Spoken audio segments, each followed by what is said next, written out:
الحمدللہ رب العالمین والعاقبۃ للمتقین والصلاۃ والسلام علی رسول الکریم اما بعد۔ آگے امام بخاری الرحمن باب بادا ہے، باب قول اللہ تعالی یعرفون کما یعرفون ابناءہم وان فریقا منہم لیکتمون الحق وہم یعلمون۔ سورہ بقرہ کی آیات ہیں۔ اس آیت پر امام بخاری الرحمن نے باب باندھا ہے۔ مطلب ہوتا ہے کہ یہود و نصارہ کے تعلق سے اللہ نے بیان کیا ہے کہ وہ لوگ رسول کو یعنی محمد صلی اللہ علیہ وسلم کو ایسے پہچانتے ہیں جیسے وہ اپنے بیٹوں کو پہچانتے ہیں۔ یعنی اللہ نے یہ غلط فہمی دور کی ہے کہ ایسا نہیں ہے کہ محمد صلی اللہ علیہ وسلم کو نہیں جانتے، یہ سب جانتے ہیں، بلکہ اتنے اچھے طریقے سے جانتے ہیں جیسے یہ لوگ اپنی اولاد کو جانتے ہیں۔ بھئی اپنی اولاد کو پہچاننے میں کسی کو کوئی دقت نہیں ہوتی ہے، تو کہہ رہے ایسے یہ اس نبی کو جانتے اور پہچانتے ہیں، کیونکہ ان کے کتابوں میں اس نبی کے تعلق سے تذکرہ موجود ہے، جانتے ہیں۔ وَإِنَّ فَرِيقًا مِّنْهُمْ لَيَكْتُمُونَ الْحَقَّ وَهُمْ يَعْلَمُونَ، اور ان میں ایک ایسی جماعت ہے جو حق بات کو جانتے ہوئے چھپاتے ہیں۔ یعنی یہ جانتے ہیں کہ یہی آخری رسول ہے لیکن حق چھپاتے ہیں، یا اس کے علاوہ بھی بہت ساری حق والی باتیں ہیں، اس کو کیا کرتے ہیں، جان بوجھ کر چھپا لیتے ہیں۔ اس چیز کو سمجھنے کے لیے یہ اصول اچھی طرح سمجھیں کہ جب آدمی کے اندر دنیا داری پیوست ہو گئی، چاہے عالم ہو چاہے جاہل ہو، کوئی بھی ہو، اگر دنیا داری کی اندھی محبت پیوست ہو گئی، اس کے اندر لالچ سوار ہو گیا، حرص و طمع پیدا ہو گئی، تو ہر جگہ اس کو ایک ہی چیز نظر آتی ہے، کہاں سے پیسہ آئے، کہاں سے انکم ہو اور کیسے میں مالدار بنوں۔ یہ جب ہو جائے گا اس کے اندر، تو ہمیشہ وہ یہ دھیان رکھے گا کہ کہاں میں کیا بولوں تاکہ میرے آمدن میں کوئی کمی نہ ہو، کہاں میں کیا الفاظ استعمال کروں تاکہ لوگ مجھ سے ناراض نہ ہوں۔ یہود و نصارہ کے جو علماء تھے ان کا معاملہ ایسا ہی ہو گیا تھا، جہاں ان کو لگتا کہ یہاں حق بیان کرنے میں ہمارے لیے خطرہ ہے، یا ہماری آمدنی میں کوئی کمی ہو جائے گی، عوام ناراض ہو جائے گی، تو اس کو وہ چھپا لیتے تھے، اور جہاں لگتا کہ فائدہ تو بیان بھی کرتے تھے۔ اور یہ بیماری اس امت میں بھی ہے، اسی لیے علماء کی دو قسمیں بیان کی گئی ہے، علماء سو برے علماء اور علماء ربانی حق والے علماء، اس لیے ایک ہی پلے میں دونوں کو وزن نہیں کرنا چاہیے۔ حدیث سماعت فرمائیں، حدیث نمبر 3635، عن عبداللہ بن عمر رضی اللہ عنہما، عبداللہ بن عمر رضی اللہ عنہما سے روایت ہے، ان الیہود جاؤ الی رسول اللہ صلی اللہ علیہ وسلم، کہ یقیناً یہود لوگ اللہ کے رسول صلی اللہ علیہ وسلم کے پاس آئے، فَذَكَرُوا لَهُ أَنَّ رَجُلًا مِّنْهُمْ وَامْرَأَةٌ زَنِيَا، چنانچہ انہوں نے اللہ کے رسول صلی اللہ علیہ وسلم سے کہا کہ ہم میں سے ایک مرد اور عورت نے زنا کیا ہے، یعنی آپ کے پاس آئے اور بیان کیا کہ ہماری قوم میں ایک مرد اور عورت انہوں نے آپس میں زنا کر لیا ہے، یعنی گویا فیصلہ کے لیے آئے۔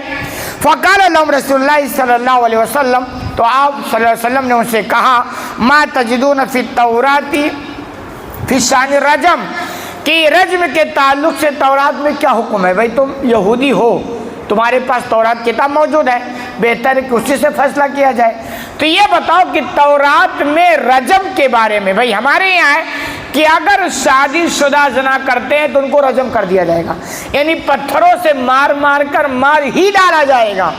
تو آپ نے فرمایا تورات کے میں اس کے بارے میں کیا حکم ہے؟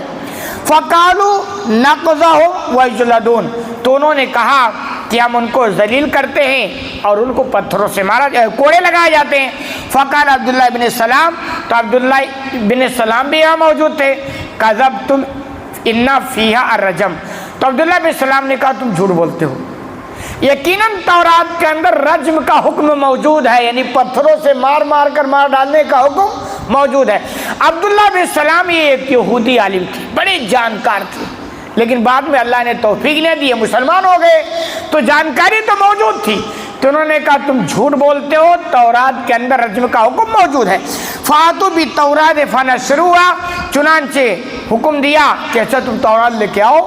وہ لے کر آئے تو کھول کر دکھانے لگے.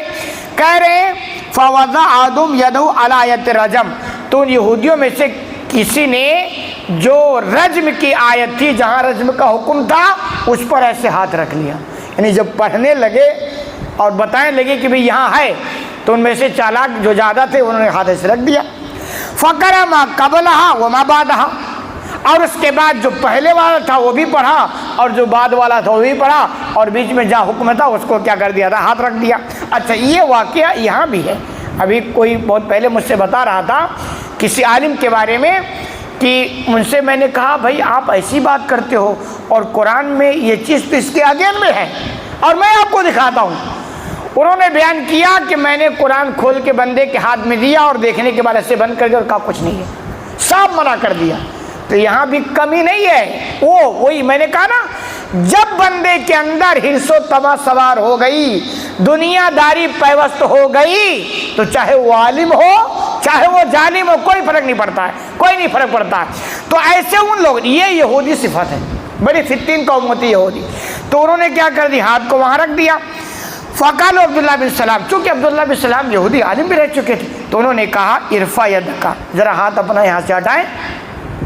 فرفع یدہ، تو اس نے ہاتھ ہٹا لیا، ہٹانا ہی پڑے گا بھائی. فَإِذَا فِي آیَةُ رَجَم، تو اس میں رجم کا حکم موجود تھا. فقالوا، تو انہوں نے کہا صدق یا محمد فی آیۃ رجم، تو انہوں نے کہا اے محمد صلی اللہ علیہ وسلم، ہاں تورات کے اندر رجم کا حکم موجود ہے. یہاں وہاں انہوں نے تسلیم کر لیا. فامر بہما رسول اللہ صلی اللہ علیہ وسلم فرجما، تو آپ نے حکم دیا، چنانچہ وہ مرد عورت کو رجم کر دیا گیا. قال عبداللہ بیان کرتے فرائت رجلا یحنا علی المرأۃ یکیہا الحجارہ، کہ جب ان کو رجم کیا جا رہا تھا تو میں نے دیکھا کہ آدمی اس عورت پر جھک رہا تھا اور پتھروں سے اس کو بچا رہا تھا. یعنی وہ دونوں مرد عورت تھے، زنا کیے تھے اور دونوں کو رجم کیا جا رہا تھا. جب پتھروں سے مارا جاتا تو بندہ اس عورت کو بچانے کی کوشش کر رہا تھا. ہوتا کیا ہے عشق میں جنون، اس میں کیا ہوتا ہے آدمی جنون، تو ساری قربانیوں کو برداشت کرتا ہے. اس کو بولتے ہیں اندھی محبت. اس کے ایک جنون کا نام ہوتا ہے. آپ دیکھ لو دنیا میں بھی جہاں ہوتا ہے، لات جوتے سب کھائیں گے مگر چھوڑیں گے نہیں. تو یہ معاملہ تھا، اس کو عشق ہو گیا تھا، محبت ہو گئی تھی، تو یہ تھا کہ بھائی اس کو میں بچاؤں. تو عبداللہ بیان کرتے میں نے یہ چیز دیکھی. تو خلاصہ کلام یہ کہ یہ بدمعاشی اہل کتاب کے ہاں تھی، یہودیوں کے ہاں یہ ان کی فطرت تھی، ہر دھرمی حق کو چھپانا اور مطلب کی بات کرنا. اور یہ بیماری ہر جگہ ہر دور میں، کیونکہ شیطان کا گیم ہوتا ہے اور شیطان تو ہر وقت وہاں بھی موجود تھا اور آج بھی موجود ہے. اللہ رب العالمین سے دعا ہے کہ العالمین تمہیں کہنے سے زیادہ عمل کرنے کی توفیق عطا